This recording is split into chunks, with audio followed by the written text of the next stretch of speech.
Tak lama lepas tu, kecoh satu kampung. Seorang budak lelaki umur 9 tahun, Ijat, hilang lepas subuh.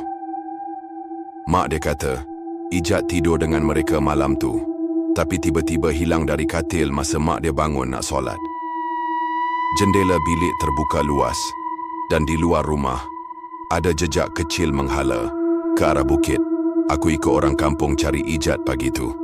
Kami ikut jejak sampai ke kawasan tepi gua, tapi makin lama makin sunyi. Bila sampai dekat gua, semua berhenti.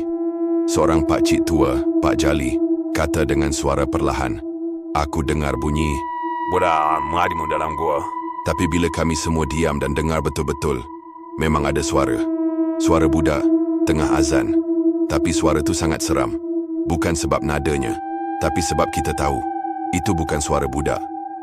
Seorang lelaki muda, Fikri, nekat masuk gua. Dia bawa lampu suluh dan kamera. Kami tunggu dekat luar. 10 minit, 20 minit, dia tak keluar. Kami panggil, tak ada sautan. Akhirnya, Pak Jali ajak semua balik. Jangan melawan kalau benda tu tak izinkan kita masuk.